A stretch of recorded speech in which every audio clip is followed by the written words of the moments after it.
Hi, this is Scott Hensler with Eric Dollard, and we're in his lab in a location in Nevada, and we're going to be doing an interview on what he's working on and what he's willing to share with us. So, Eric, would you like to say hello and tell us about yourself? Yeah, okay. I don't know exactly what to start with, but at any rate, I'm here.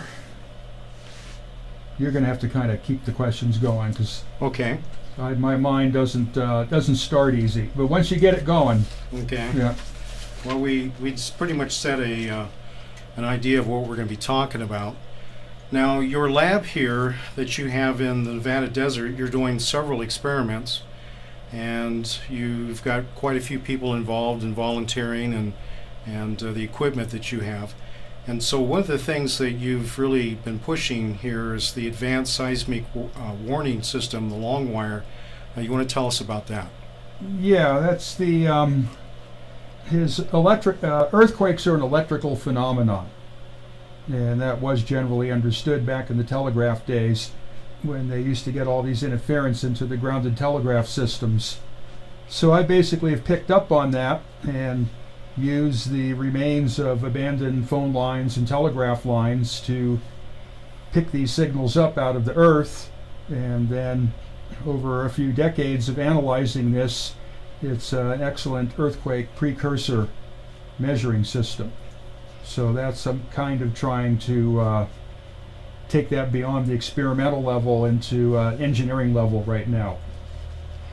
Okay, we were also talking about that there were some caves here, and you had some sensors in there. Is that some? Yeah, I inherited the seismograph monitoring facility of the university.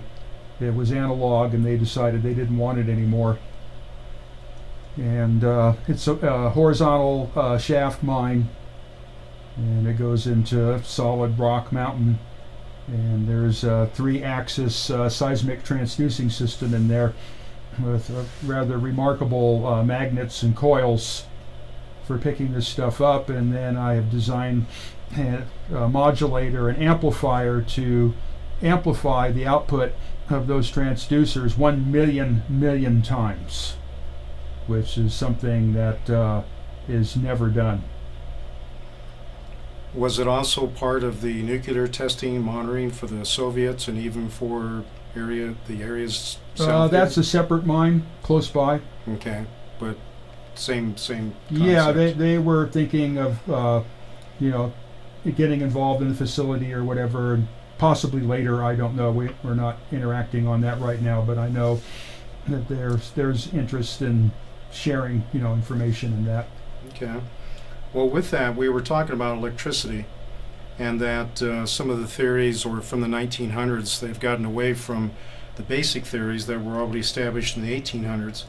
And you were talking about ether. Can you give us an idea what electricity really is, or what your beliefs are? Well, electricity is kind of an unknowable, but it's attributed to a phenomenon or a substance, so to speak, called the ether, which is the primordial medium of creation. And when you polarize that, then you can get matter, electricity, any number of things. So electricity is a particular polarization of the ether. It's kind of a fluid dynamic type of situation in a highly rarefied gas. The gas is made out of atoms that are smaller than hydrogen, called Mendeleev atoms. And when this is polarized, then that creates the substance of electricity, and that's why electricity a long time ago was always referred to as juice. That term's long disappeared, but before World War II, the ether concept of electricity was very well established, and the slang for it was juice, because it was considered a fluidic ether type of phenomenon. And then the physicists and the relativists and all of them did everything they could to strip that understanding away from electrical engineering, and presently, because of that, there's no more electrical science. It's gone, it's dead and gone. Well, I can remember when I first went into the basics of electricity, electronics, They used to tell us that voltage was pressure and current was flow. Is that still a principle? It can kind of be looked at like that, but those are real rough analogies. They could get you in trouble. Mm-hmm. There's two voltages and there's two currents, Okay. and that's the complication. One voltage is called electrostatic potential, and it's actually not a pressure, it's a tension. And the other one's called electromotive force, Okay. and that's a reaction of magnetism fighting a change. Like a motor. Yeah. Mm-hmm. And then it's current. There's two types of current. There's what's called conduction current, and that involves the movement of the corpuscular material within conductors, wires and things like that. It's called conduction current. The other one's called displacement current. That occurs in space, and that is the electrostatic or dielectric field reacting to any variation. So basically, electromotive force and displacement current are akin to each other, and electromotive force and conduction current are akin to each other. Okay. But there's still a defined difference between direct current and alternating current. Well, that's another way of going about it, but any of those four elements are either going to be continuous, which is called direct current, or they're going to be time variant, which is typically alternating current, but also can be impulse current or oscillatory current. Okay, which would be considered transverse. No. Okay, and just an audio No, oscillation. it's only in time. Only in time. Transverse is in space. So, Okay, can you Yeah. define that then? well, when you have these ether lines of force in space, they can be in line with each other, which is called longitudinal, or they could cross each other and then in turn move at right angles to the crossing, and that's called transverse. Okay. So that electricity is taught as electromagnetism currently, and that's considered a transverse relationship because magnetism is a transverse relationship. Okay. So with that, then, if we talk about quantum electrical, like you were talking about J.J. Thomas and J.J. Thomson. Thompson. Yeah. Okay. Can you elaborate on that? Well, each dielectric or magnetic line of force has a specific size, just like an electron has a specific size. So that establishes electricity as to use a modern way of saying it, a quantum phenomena, in that you can't have a continuously varying quantity of it. You're going to have one line, two lines, three lines, four lines, so on up the scale, but you can never have 1.25 lines or 1.33345. That's impossible. It's either got to be 1, 2, 3, 4, 5. Okay. There's no in between. I see. Okay. So we were talking or asking questions about dark energy, and again, you had referenced back to ether, and again, the alter of the changes that we had in the 1900s. When they're talking about dark energy, are they just simply because they don't understand it? They have no explanation, or are they trying to hide something, or what are they doing? Well, I don't subscribe to any of that stuff because it's of no use.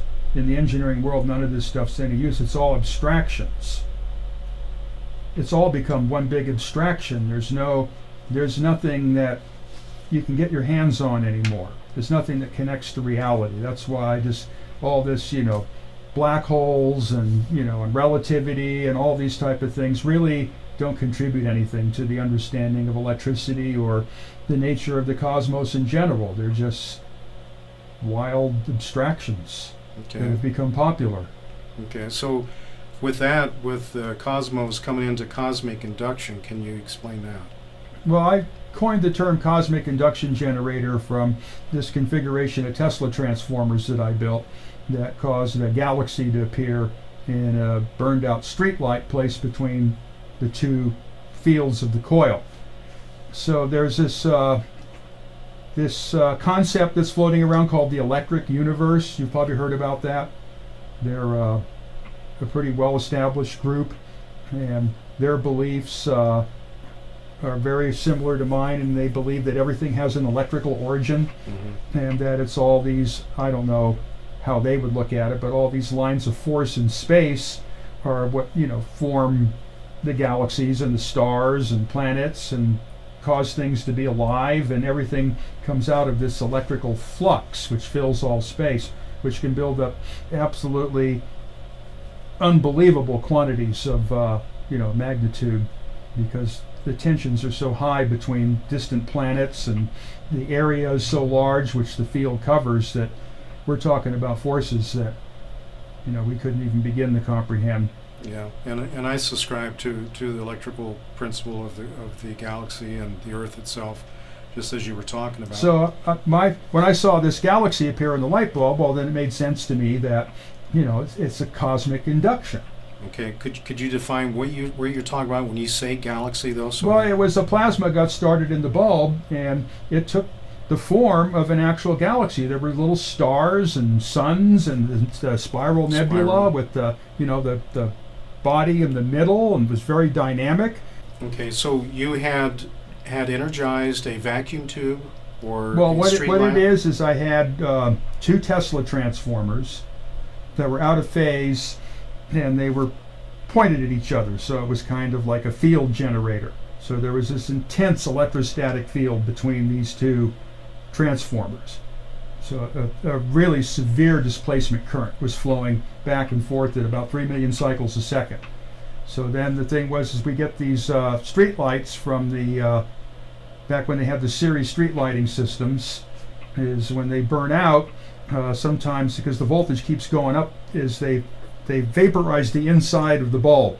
In other words, the filament and everything gets vaporized, and those are the kind of bulbs we'd look for. And then, because there's no metal in there to interfere with the flux, then we put that in there, and that metal vapor inside the bulb, along with the argon that the bulbs are filled with, which was kind of like the primordial medium, this would always polarize into some kind of organic or cosmic shape. And in the beginning, we did get what, if you looked at it, you would say that's a galaxy.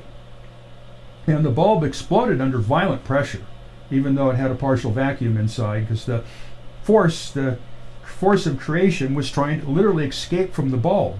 And sometimes these entities would just float there in between the 2 transformers without any bulb at all, maintain its own vacuous boundary.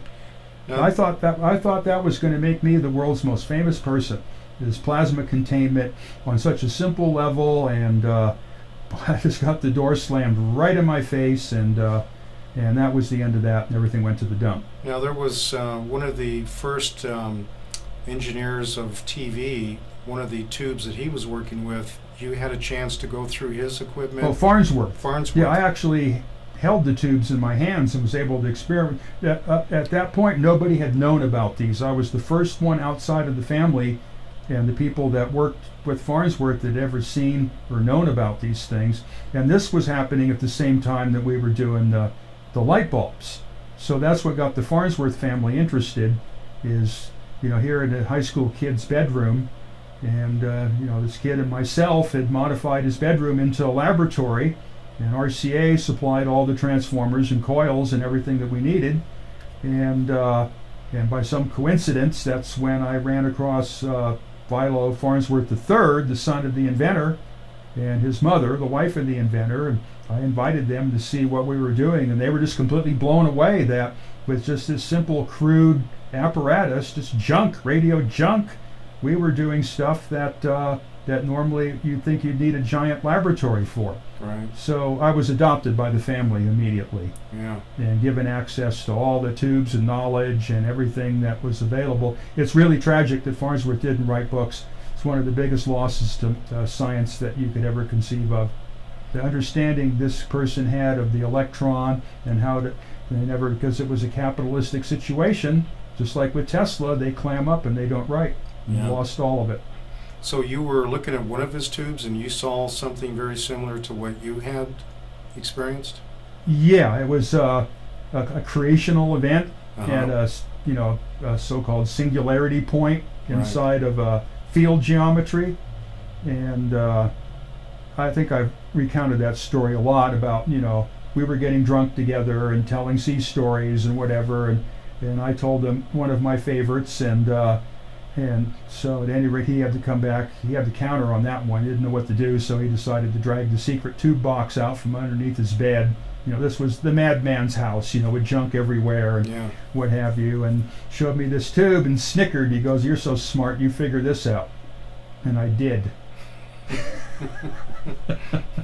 He made a star inside the tube, Yeah. and it was self-sustaining. So I knew I was on the right track. So with what they do with plasma, is there a relation to it, or is that something completely different? It's not related to anything that either Farnsworth or myself were working on. Okay. But you had mentioned Tesla. What would you like to say about Tesla? Well, Tesla was doing similar things. Tesla's vacuum tube research was producing stunning effects, and that's why I have this international fame, is because, like with this galaxy thing and what have you, I'm the only person that's ever duplicated that. No one's ever been able to duplicate this pressure in the bulb that pushes out, and and then the formation into some kind of boundary condition that's self-sustaining, and Tesla was the only one that ever did that people heard about, and I did it. I duplicated it. Now, was this also mercury vapor involved, or just No. no? Okay. Is it, if you use mercury vapor, does it tend to be more of a weaponite type thing, or? Well, I wasn't interested in weapons, and Right. the Tesla death ray does not work in a way that anybody. Even though it's published, Leland Anderson published a pamphlet on it and describes exactly how it works, and Tesla gives all the basic relationships. No one seems to get it, so it's a Crookes ray. It's a cathode ray type of situation. It works on repulsion, and it's not a vacuum tube. Okay, and Crookes was the primary inventor of the vacuum tube? Yeah. Okay. All right, because the Wardenclyffe Tower, the dismantling of that, what do you think that was really all about? Was that to do with money, or? Well, it's hard to say. Why they tore it down. Tesla had already lost it at that point. It wasn't of any use to him. There wasn't anything going on there. The underground electrode, which is the most important part, is still there, but now you got one of these historical societies in there, and then once they get in, nobody can do anything. I tried to convince them to build a scale model, and and all I got was a bunch of why we can't.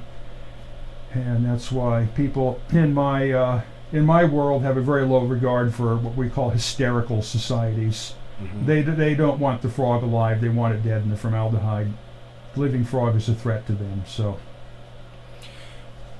we were talking about when you were with the different companies and the microwave that you were exposed to, all the safety factors and everything that they did to make sure that you didn't look into the feed horn of a microwave and to just verify that you weren't radiated. Today they're primarily doing that with cell towers. They want to do that with 5G. What is your take on all that? What do you think's going on? I think it's insane. That's the best word for it. It's insane. Because I can remember my father, when he was on the destroyer escort, that if anyone went in the crow's nest, they would shut the radar down before going up there. Right. And now now the Navy is even tighter about all that. The Navy's going in the other direction. They're tightening up the exposure level situation, so there's more shielding.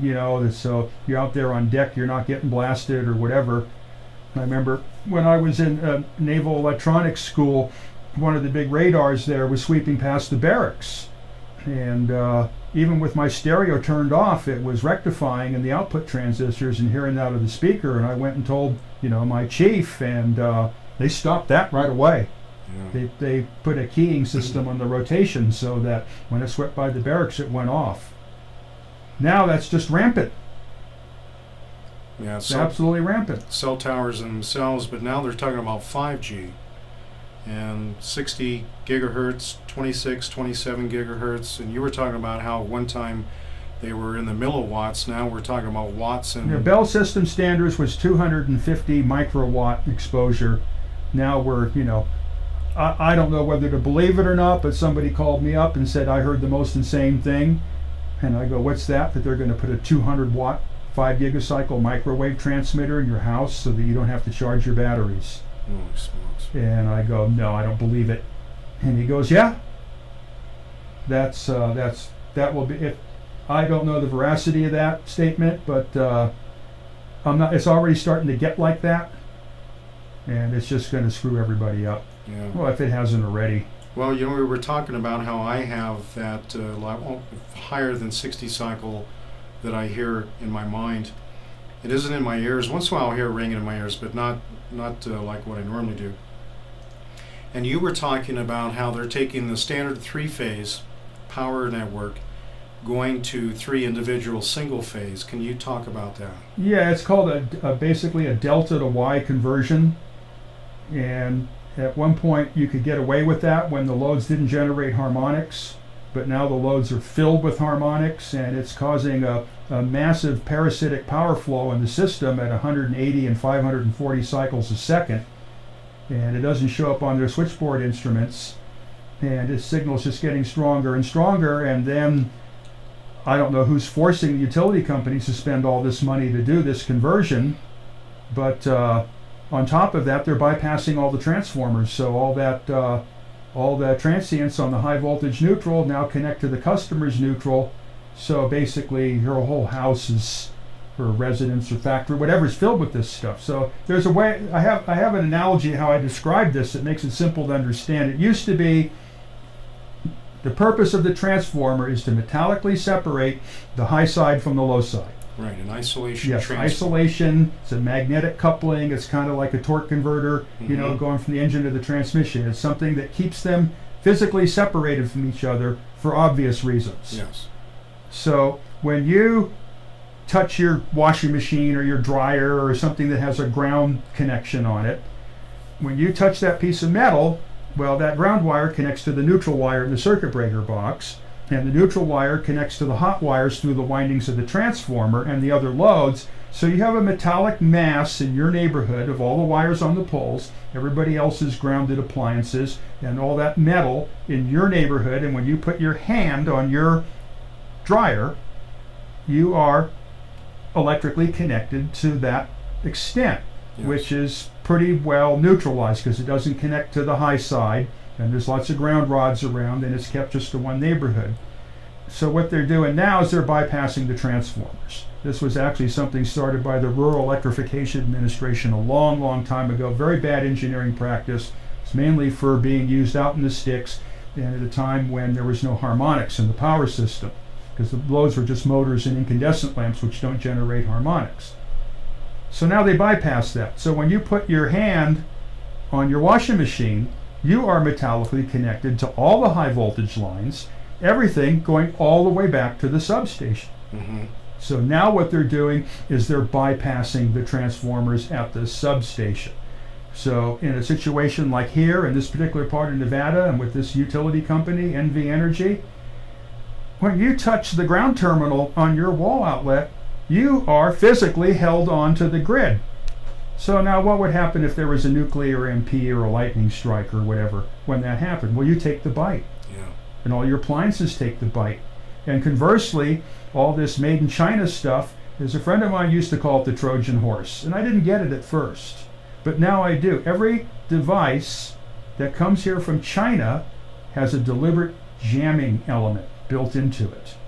And it appears to be, for those that look at things from a conspiratorial standpoint, that you metallically connect the power grid together into one giant antenna, and then you sell people interference devices, and it appears to me the objective is to get rid of radio.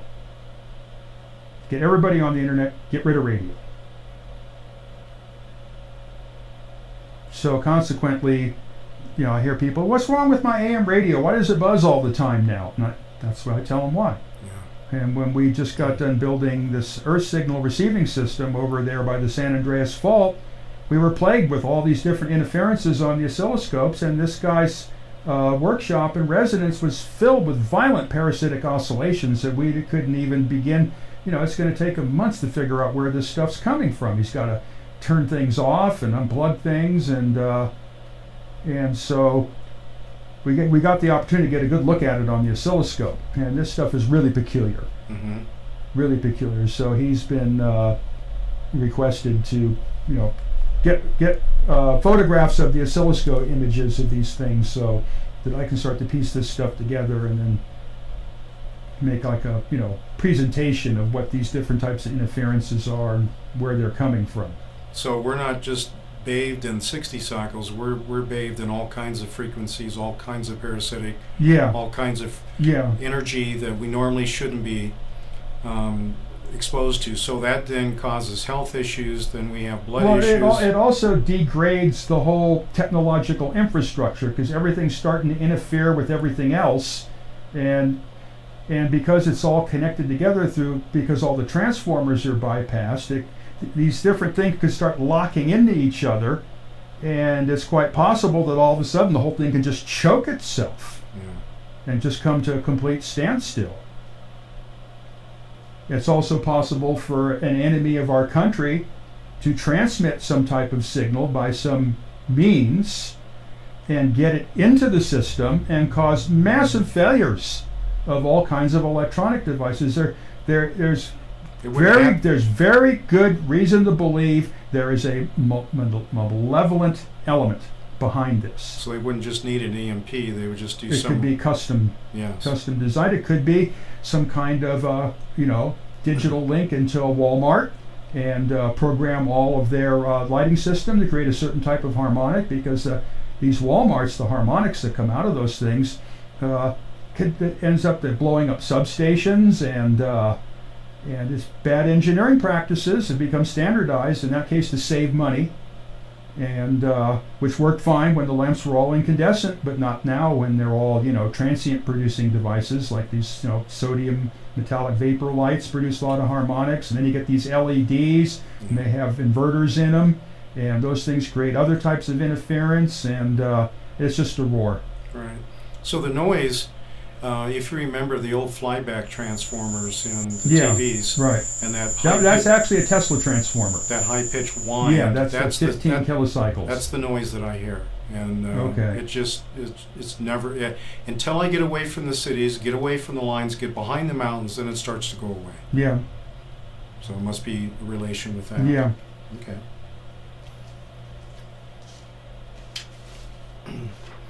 Alchemy. That's not a subject that I'm an expert on, so Okay. I'll have to pass that one over. Okay.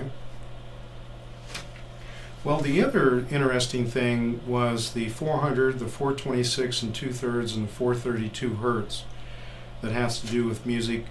Can you tell us about that? Well, the original Pythagorean music system is based on a base 2 set of logarithms. So it's 2, 4, 8, 16, 32, 64, 128, and all that. So C is supposed to be 256 cycles a second. And if you use the Pythagorean expansion to get all the notes in the scale, the what they call the fifths and the fourths and what have you, then A comes out to 426 and 2/3. So there's two carrier systems in a musical scale. One's called I have to go back to my notes on this, but one is A carrier and the other one is E carrier. So if you take the frequency E and you amplitude modulate it by 1/5 of its frequency, then that gives you 2 more notes, and that's one part of the scale. If you take the letter of the frequency A and you amplitude modulate it by 1/5 of its own frequency, then that produces another set of sidebands, and that gives you all the notes in the scale. So one group is all numbers that end in 0, 0 or whatever. There's no fractional element. The other group is fractional and has thirds. So the 256 is on the one that doesn't have the thirds. I'd have to pull out my notes and give the exact frequencies. The other group all has thirds, where the second harmonic is C, which is 512, is actually 511 and 3/3. And then A, which is one step down, is 4/26 and 2/3, and then the next note, right now I can't remember off the top of my head, but that one is 1/3. So that's where the 4/26 comes from. It's derivable from the Pythagorean number sequence, which is the powers of 2. Okay. So with the altering or the changing of this, what are they doing? Well, what happened is when polyphony came about, and you had to start playing different melodies on top of each other and get them to fit.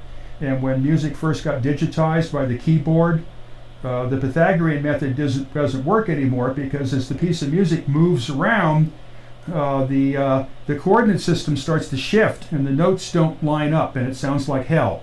So when you have a linear instrument like a violin or the human voice or something like that, it can stay in phase with the distortion in the coordinate system. But as soon as you digitize it with the keyboard, that you have to have one set of notes going up different than the set of notes going down. You get a hysteresis loop.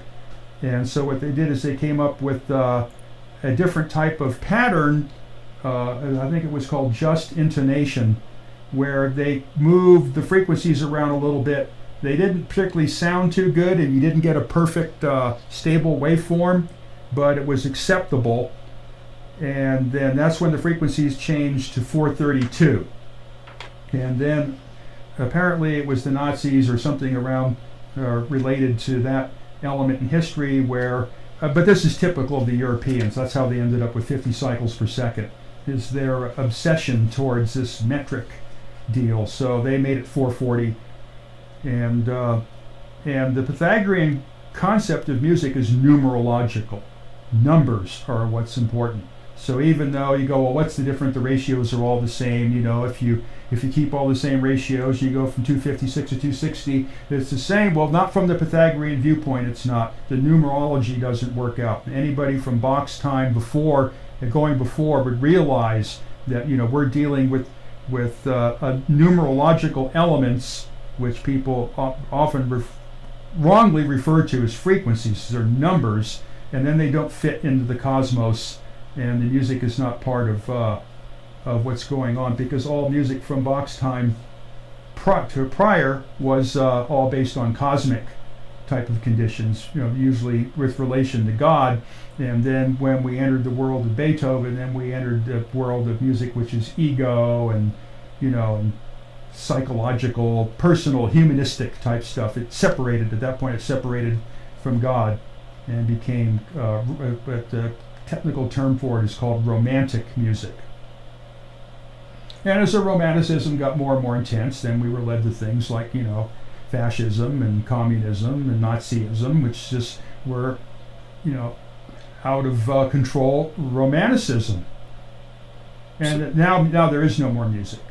Now it's just, so noise. It's sort of changing our realism of what should be or what is natural, and by altering and changing that, then they can influence with their ideas. We're not based, we're not founded, well, that's what seems to be going. I mean, basically, you can go all the way back, to the time of Pythagoras, and this music was not meant to be entertainment. It was an engineering type thing. Music made things happen. It made people do things. There was a whole set of musical scales that there wasn't just the two that we have now, major and minor, and each one of those scales had a profound influence on human behavior. So you could say that to make somebody do something against their will or mind control or whatever, that's nothing new.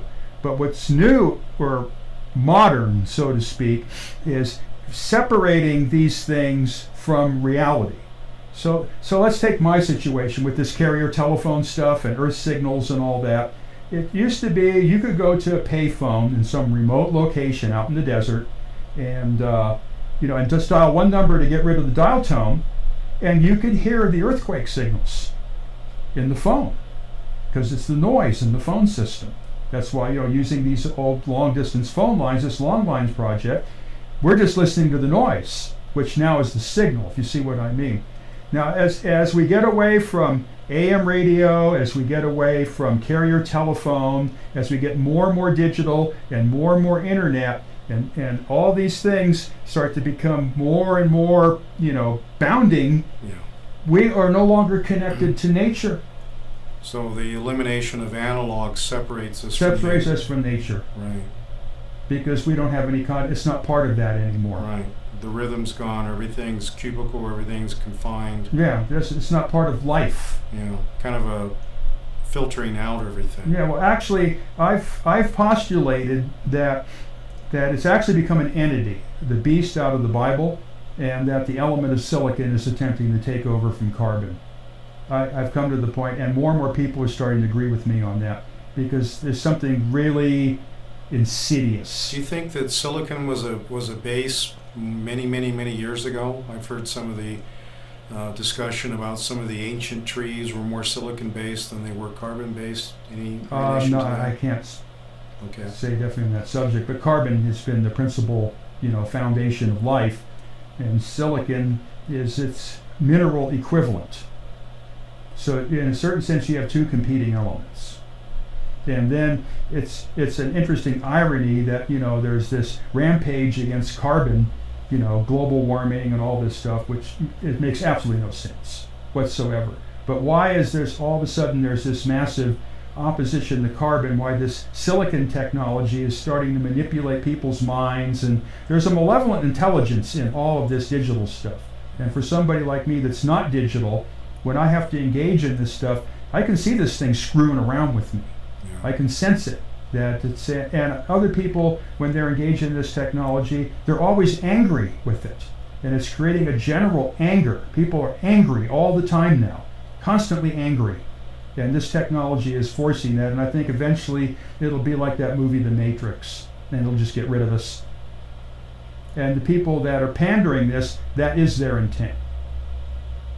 So when we have frequency, when we have analog, then what in relation to the Schumann resonance of the Earth? Are they trying to alter that too, you think?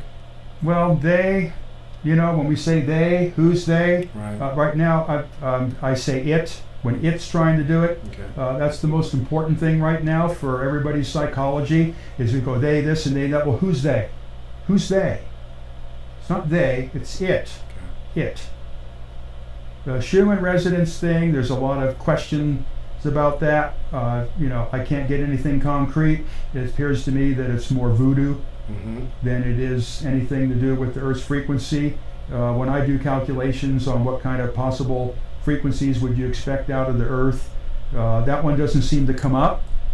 It's been my determination with all my analysis of the Earth signals, even though I cut it off at about 200 cycles per second, that the spontaneous oscillating frequency of the Earth is 18 kilocycles. If it gets forced, it'll drop. And that's how the seismic warning thing works. Oh. Is that 18 kilocycles will start to get more and more sustained into an alternating current rather than an impulse current, and the frequency will drop.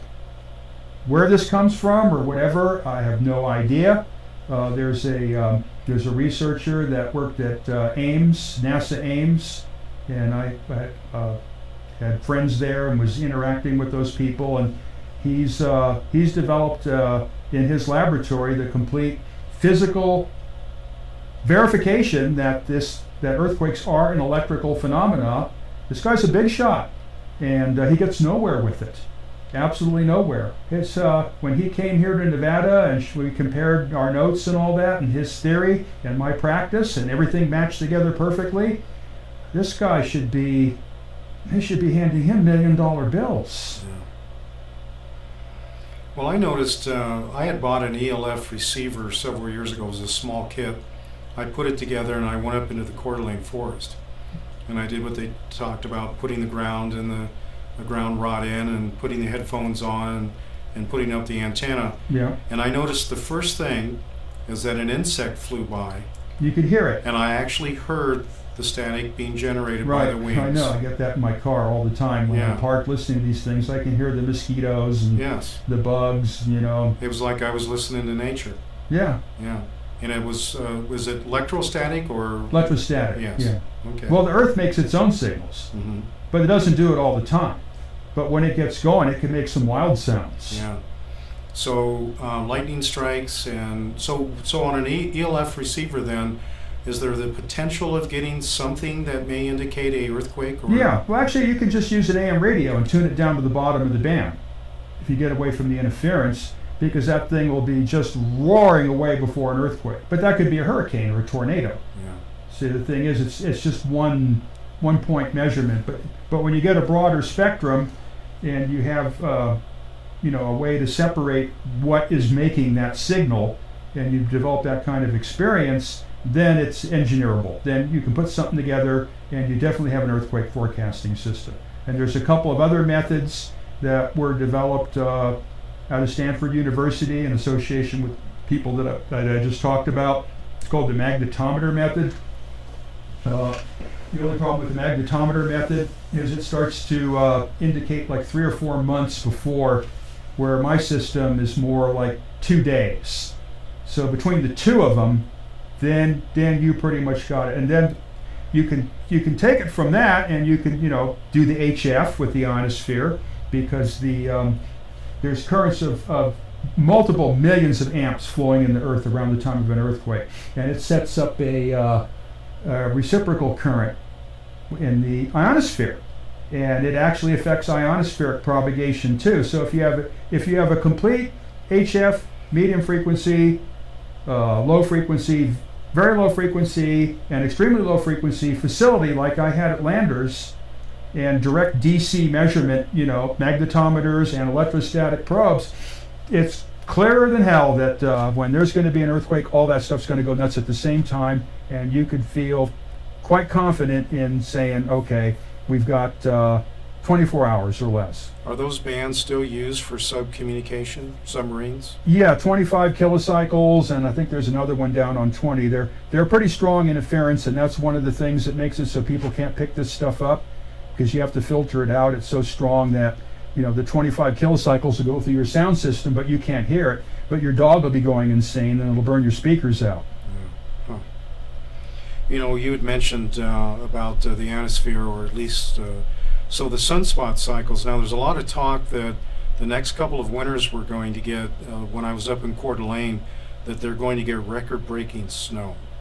And I know that you've been monitoring and watching the sun yeah, cycles. we're at the minimum right now. Okay. And that tends to, but it's hard to say, because I've been studying this on a daily basis since 1978. I don't have big facility now, to be on top of it. The government, they don't give you the information anymore. It's all, even trying to get a weather forecast anymore, all those services have been pulled. So I can't say exactly what's going on now, but people that have looked at the sun and told me where the sunspots are at, it looks like the news cycle is starting to show itself. When I'm out, I record the solar flux every day and log it. It's been pretty much steady straight line at 67. So this was predicted to be one of the dimmest solar minimums ever. Didn't quite make that. So the last minimum, which would be about 11 years ago or so, that's when I had my facility. The solar flux went down to the lowest I ever recorded. It went down to like 58. So we're at the minimum, but these minimums, like the one minimum occurred in 75, 76, is record cold everywhere and drought all over the place. And it's that's what we've been going through with this minimum, is a lot of drought in this area. There's always a balance. So if it's too cold here, it's got to be too warm somewhere else. You see what I mean? That there's a conserved energy involved, that there has to be an average, a mean temperature, as they call it. So I can only speak for, where I analyze, which is, the Pacific Northwest and Southern California and then Central and all that. So that seems to have been the case, is bad drought.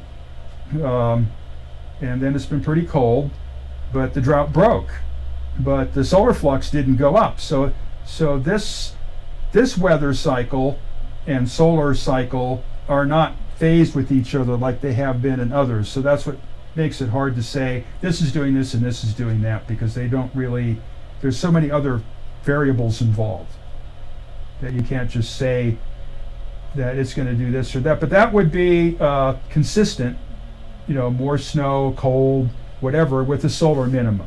That would be consistent. And then when the sun flares like crazy and it warms up, then Chicken Little runs around and screams global warming.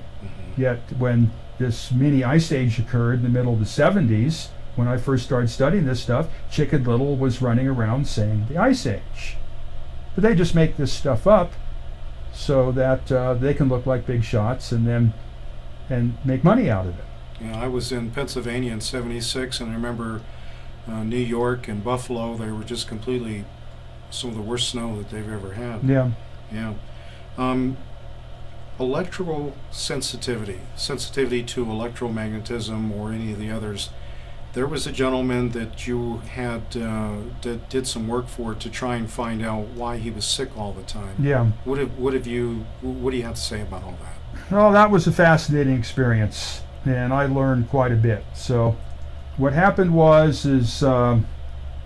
is I was kind of a refugee. My installation in Bolinas had been freshly destroyed, and I was just floating around, and I was in the vicinity of where this guy had his factory that he made these tools. I was living in the redwoods on the other side of the hill, and somebody had contacted me and say, there's a guy that wants to talk to you. He's getting sick from the power lines. And I go, yeah, right. But at any rate, I wasn't in a situation to be picky. If there was anything that was going to be an income or help me get back on my feet again. So I went over there, and he told me that he had paid the power company $450,000 to put the substation feeders that went past his building underground, because he was convinced, and they convinced him, whatever, well, if we put the things underground, then you won't be in the field. Well, it made it worse. And he lost $450 million, and the power company was wigging out. So that seems to be my voodoo in life. I'm like an exorcist or whatever, and these things will happen, and then all of a sudden, there I am. So it was $100 an hour, just a couple hours a day. So I started analyzing his situation, and his description of his symptoms were consistent with things that I knew that these fields would do. So I did some tests on him to see if he was really sensitive to 60 cycle type electromagnetic actually is not a good word for that, but magnetic time varying magnetic fields, and he was sensitive to them. He was sensitive to microwaves in a degree that would defy any explanation of how he could be so sensitive to such a very, very low quantity of power, but he was. And the reason he was sensitive to all these things is because his body was so out of balance. He had gotten his body completely unbalanced, and that caused all these symptoms. And when I started analyzing what all these different things were that were affecting him, that was quite an education for me. I didn't quite realize how bad the interference was, what the engineering practices that the power companies were engaging in that were changing from this delta Y that was generating it, when they made it so you didn't have to have a license to operate an AM radio station anymore as far as engineers and all that. They just started hiring yahoos, and all these transients started spreading out through all the telephone cables in that part of the Bay Area, and then the rampant silly phone and pager towers, and each one of these things produced an identifiable and duplicable symptom in this character. Mm-hmm. And then I think under the instigation of the cellular telephone companies, they had his employees start, harassing me and vandalizing my car and all that. And so I had to drive off to the sunset. But I would come back on a yearly basis, and check up on him. And he was quite an experimenter, and he was always fooling around with ways to try to neutralize, the waves and all that. And I would advise him, and that he would hand me a $100 bill, which was very welcome for a destitute person living in his car in the bushes. So the symptoms that he was dealing with was a loss of sleep and sickness and depression. What the power line interference caused rheumatic pains. The severe transients coming from the digitally modulated AM transmitter and improper grounding, which propagated it through all the telephone cables and power lines in that city. That was causing this heavy anxiety condition. The silly phones were burning his face. And all those symptoms are consistent to what I would expect and what, would be other people have observed in fooling around with that kind of stuff. Myself, I know when I used to have a diet, that wasn't as good as I have now. I was too heavy on the chocolate and coffee and that kind of stuff. Anytime there'd be a magnetic storm on the planet, I would have heavy rheumatic pains in my shoulders. So the power line magnetism, he feels rheumatic pains. That made sense to me. And I'd put up coils around him and I'd say, do you feel this? And it wouldn't be plugged into anything, and he didn't feel it. And I go, do you feel it now? And he wouldn't feel anything. And then I'd fool around and I'd go, you feel it? And then no. And then, then I'd sneak some current in and they go, oh yeah, I can feel that. The AM radio stuff, that seemed to be more of affecting the nerves because of the violent transients that were produced by the digital waveform that wasn't properly filtered before it went in the modulator. So this thing was running like a giant Navy radar transmitter. It's wiping out the whole AM band all around it, but there's no law anymore. You don't have to be a licensed engineer. You can just hire any Yahoo. All the equipment's all digital. No one knows about filtering any of that stuff because this physics viewpoint of electricity is so shallow and narrow that that's why we're getting all these parasitic oscillations in all the equipment, because the way I say it metaphorically, Einstein says there's no electricity. So if there's no electricity, why engineer for it? It's just all electrons. Was this before Wi-Fi? Did he have Wi-Fi there? How long ago was this? This was 1991 maybe, or two. The digital thing really hadn't grabbed hold yet. Just starting to get a hold. So when you say microwave from the local towers that were transponders, or what do you think that? Well, in his case, it was the pagers and cellular telephone. Okay. And this was around the San Francisco area? Yeah, this was in what they've referred to as Silicon. There's Redwood City. Oh, okay. Yeah. Sure. He had a company that made all the chain hoists and line tension equipment for the power companies and the phone companies. So it's pretty well established, but he was getting worse and worse. He couldn't work in his building. He's either going to have to move the whole operation or figure out a way to abate it, and he lost quite a bit of money on something that didn't work.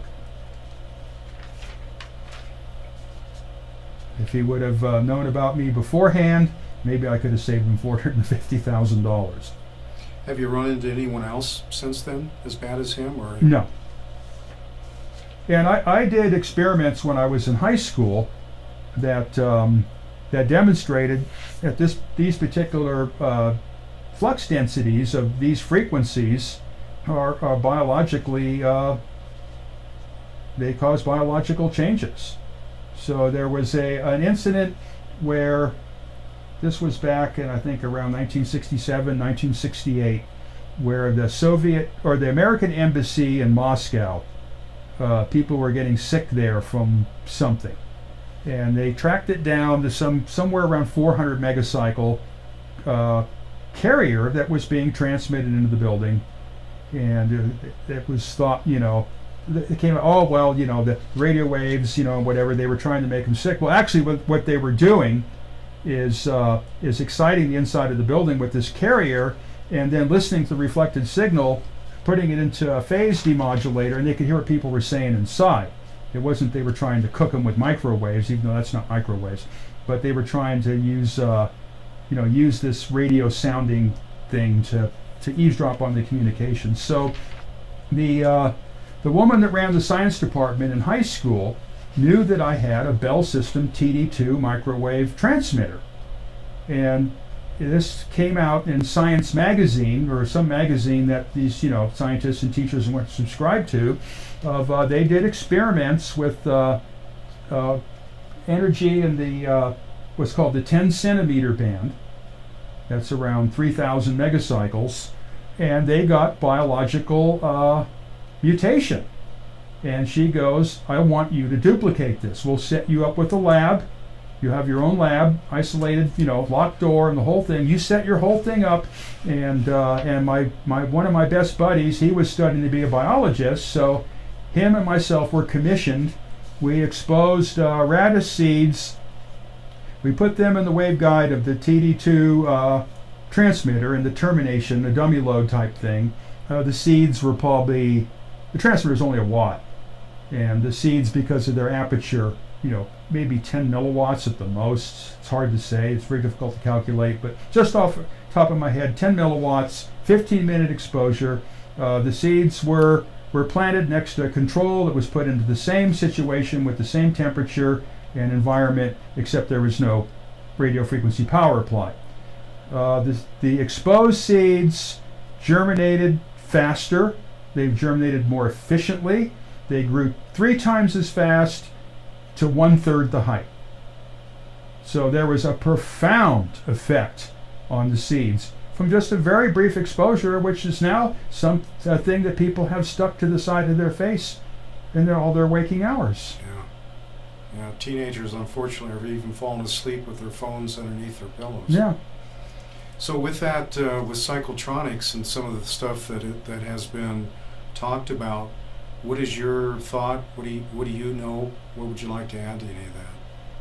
I don't think I have anything to really add on that. That's kind of out of my, even though I was a frequent speaker at the Psychotronics Associations and all that, but they were more interested in the healing stuff, like the Lukoski oscillator, the Ruth Drown, radionics, numerological radionics type stuff, and what have you. I learned a lot, and that came out of because I inherited I was followed in the footsteps of engineering the Integratron, this kind of extraterrestrial project in Southern California.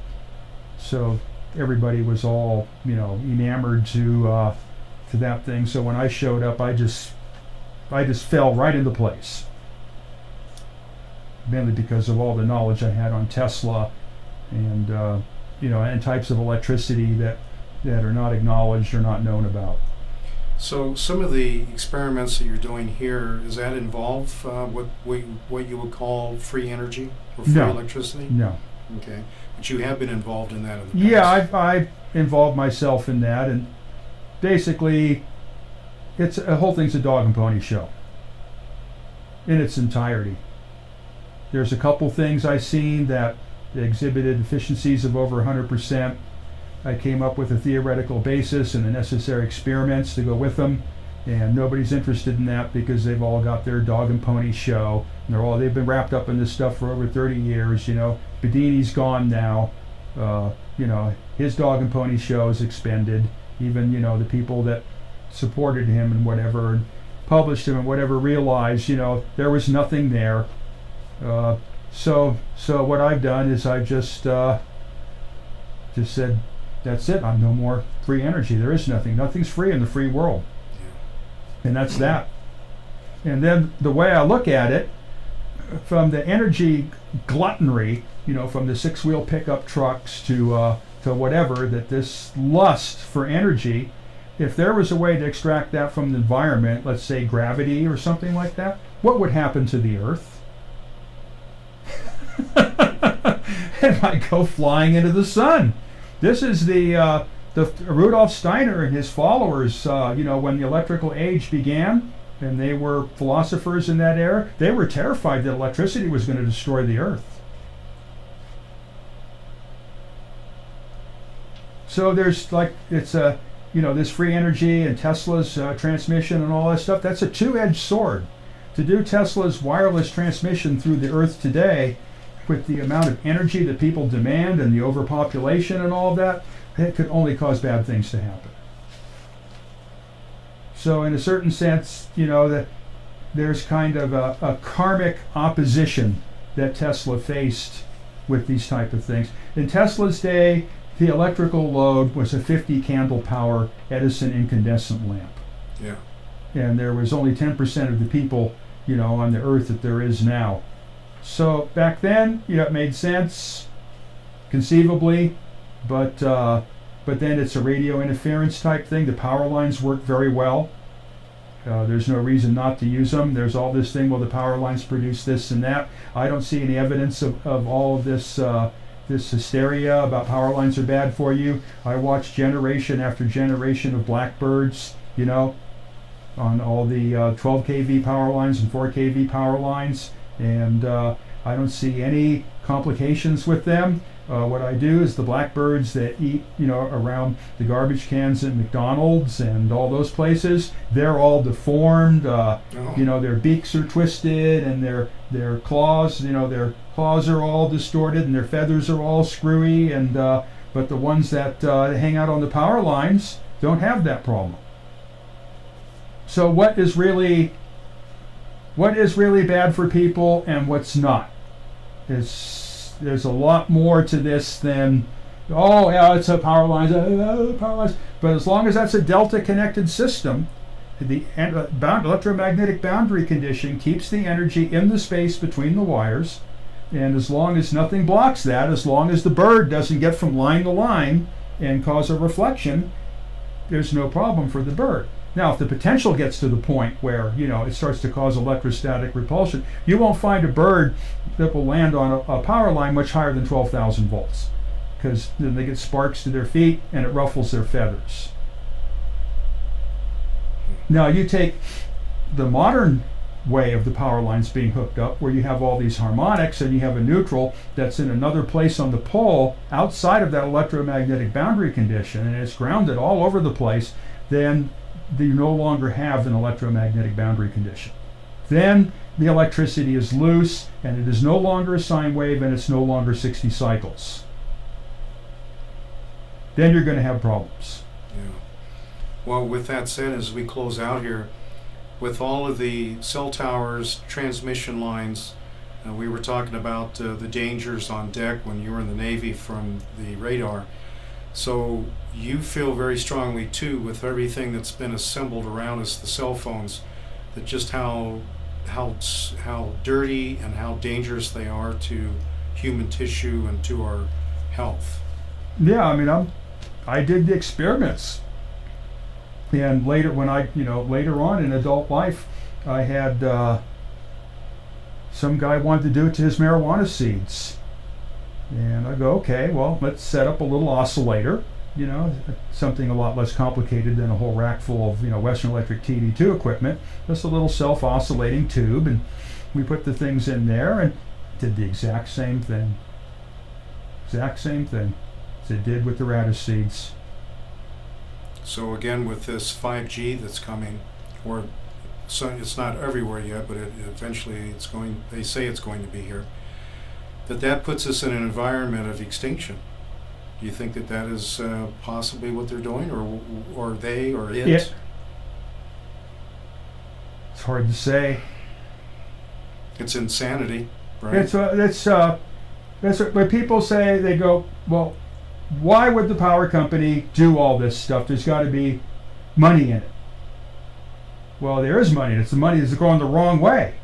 I see totally stable, legitimate delta connected power systems. Let's take example of the city of Sacramento, which is a public owned utility. Used to be the standard voltage, PG&E and everybody else is 12,470 delta. This is called 12 kV. Mm-hmm. They are going through and replacing every transformer. They're running a thick neutral all throughout the whole thing. They have to replace all the transformers. They have to put a neutral wire in. That's one more wire out of 3 of all that expense. That's costing them millions and millions of dollars for downgraded performance. Somebody's forcing them to do it. So it's not to save money, even though there was, when you went to delta to Y, it was because when you do that, you can use the same transformers, but you can get almost double the power through the system. But they're not doubling, the voltage is not going up, it's a retrograde Y, the voltage is going down, and they have to buy all new transformers.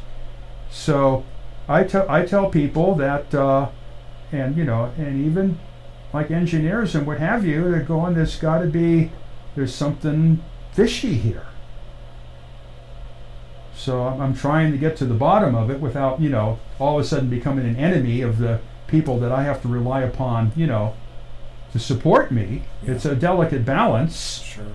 so I can't, create too many waves, or I'll end up dead. And then I rely on, I'm associated with a number of utility companies. They're my patrons, as far as providing me with what I got, getting me in here and providing places to live out in the field, because I'm, like a ranger engineer. They love to have that out there.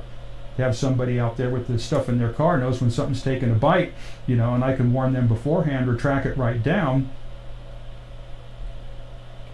So this is what I'm trying to engage in now for my next presentation, is actually to come up with something that's pretty straight, non-conspiratorial, no lizard jokes or foul language or whatever, and just try to make a straight engineer's package that the utility companies themselves that aren't doing this, or just starting to do it, can see what problems they're going to face.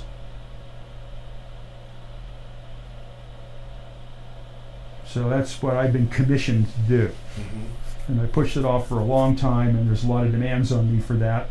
And I promised, because there are engineers that are waiting for me to complete this, because they want to see what's going on with this. Right.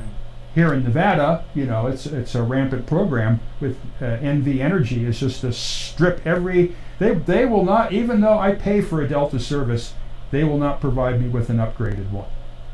It's like there's an obsession against Delta power connections. So consequently, if somebody wants to start up a business here in this town, small little industrial or car repair type thing or whatever, and they need three-phase power, NV Energy will no longer give them 240 volts three-phase. What is the voltage then that they get? 208. 208. Yeah. Strictly 208. Yeah, and that requires more copper. Yeah. Then you have to get transformers to step it from 208 auto transformers to bring it back up to 240. There's no electricians around that know how to do that type of stuff. You got to use one size bigger wire. You got to use one size bigger pipe. If it's for the 3 wires, and then you got to run a neutral. Now you got to use twice the size of pipe, and you got a 4th wire.